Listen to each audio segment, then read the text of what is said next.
Seems like y'all are really close that way. I'm not hanging out with them because they don't understand me. I need to say like 7 times during the games. Oh my God, he's like, what?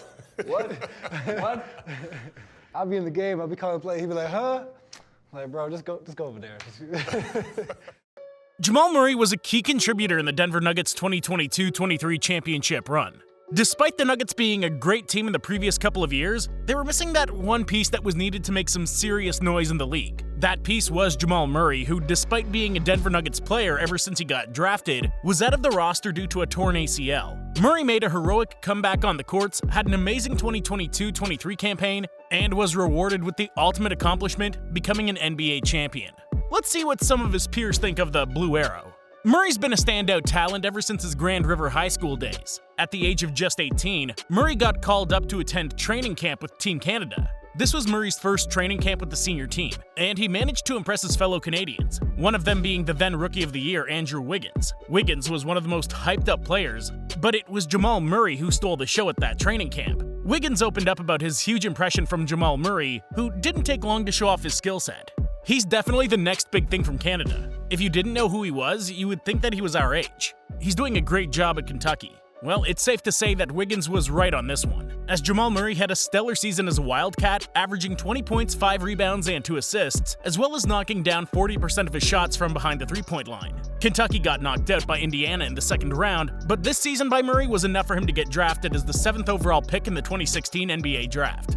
One obstacle in Denver's 2023 championship run was the Lakers squad, led by none other than LeBron James. A roster that has LeBron on it can never be underestimated. However, the Nuggets had little to no problems handling the Lakers, as the series ended in a sweep. Game 2 of the series gave us the first scoring bomb from Murray, as the Canadian finished with 37 points in 42 minutes of action. LeBron James was asked to talk about Murray's stellar night, to which he said, "He made shots. He made shots at the end of the clock when we guarded for 24 seconds. He made 2 big-time shots, one over AD, one over myself. He has his mid-range game going, but he had his three-point shot going in the 4th. It's no surprise to anybody, he's done it before. Hate to be on the other side of it, but I don't feel like we had many breakdowns when he was doing what he was doing.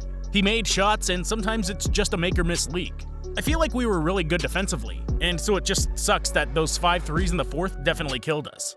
The series gave us another Jamal Murray playoff masterpiece in just the next game, as the guard ended Game 3 with 37 points, 30 of which came in the first half alone. LeBron was yet again highly impressed by this performance from Murray. Jamal Murray was fantastic in the first half today. He got them off to a great start. I think it's been the timely shots from the role players that ultimately decided the game. LeBron's teammate and Lakers power forward Anthony Davis was also highly impressed by Murray's Game 3 performance, to which he gave kudos after in the post-game interview. Jamal just made some amazing shots throughout the game. With a player like Jokic, we gave our all in trying to defend him in different ways, making him a little uncomfortable, but at the end of the day, it was Jamal Murray who was the biggest problem for us tonight. He made some big shots throughout the game, and he got hot early in the first quarter, and those were some big shots from him. In a must-win Game 3 for the Phoenix Suns in the Western Conference Finals against the Denver Nuggets, Devin Booker led his team to the first win in the series with an outstanding 47 points performance on 20 from 25 shooting.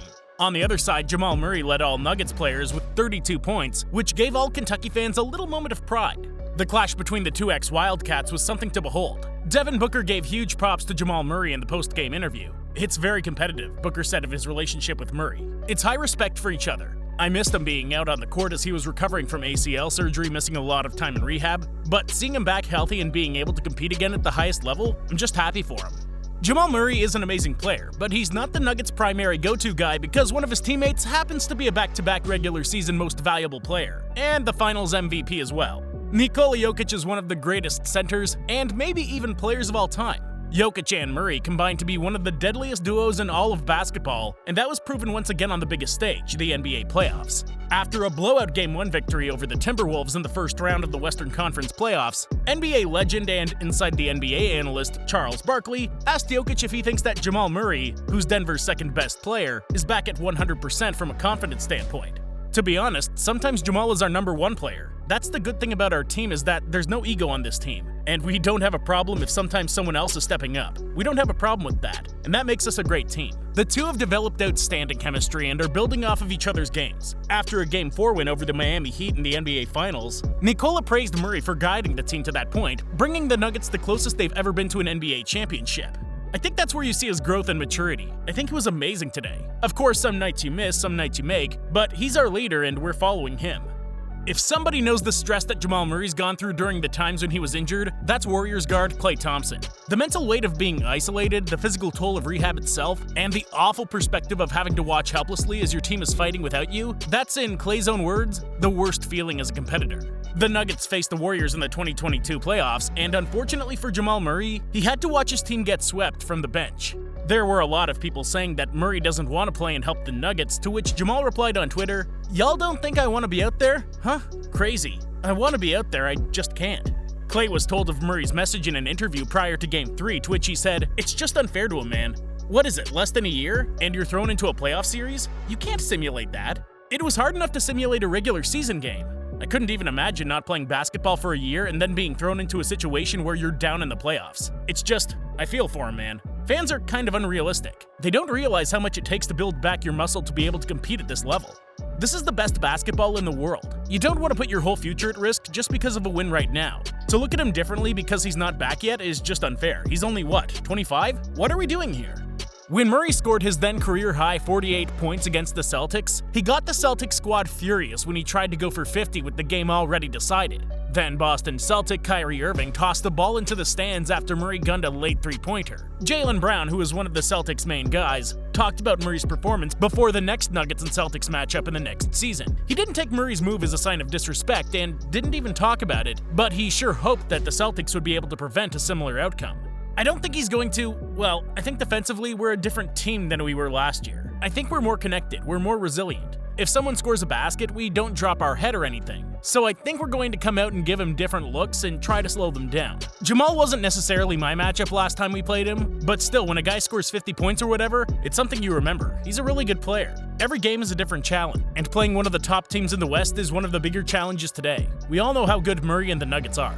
In the first round of the Western Conference playoffs, after a tremendous Jamal Murray performance in Game 1, Timberwolves center and one of the best rim protectors in the league, Rudy Gobert, was asked about the different approach the Wolves had in guarding Jamal Murray in Game 2.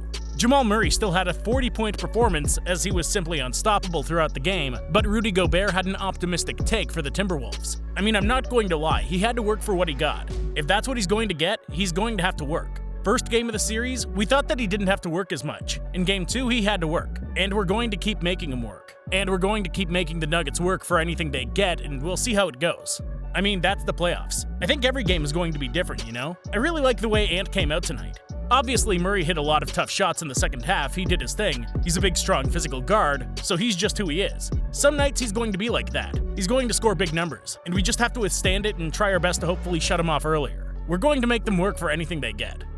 Rudy's teammate on the Wolves, Karl Anthony Towns, had different compliments to give to Murray and the Nuggets after such performances. The Minnesota star had massive compliments about Murray and Jokic as a duo, comparing them to one of the greatest duos of all time. They're like the old school Spurs. They just keep walking you down. They've been together a long time. It's why they have such good chemistry. Every team that wins championships has had a stability that's allowed them to get all acclimated with each other at a championship level.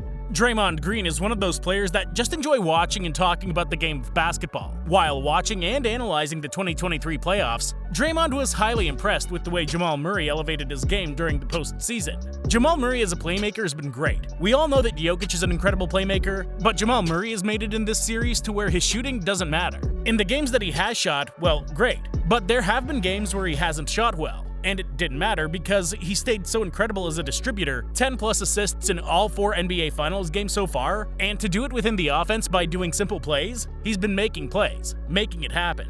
Jamal Murray is one of the NBA's brightest stars, and he's signed with the Nuggets until 2025. It'll be fun watching what he and the Joker will be able to accomplish in the following seasons. As the two are just entering their prime, there's going to be a lot of great basketball ahead of us.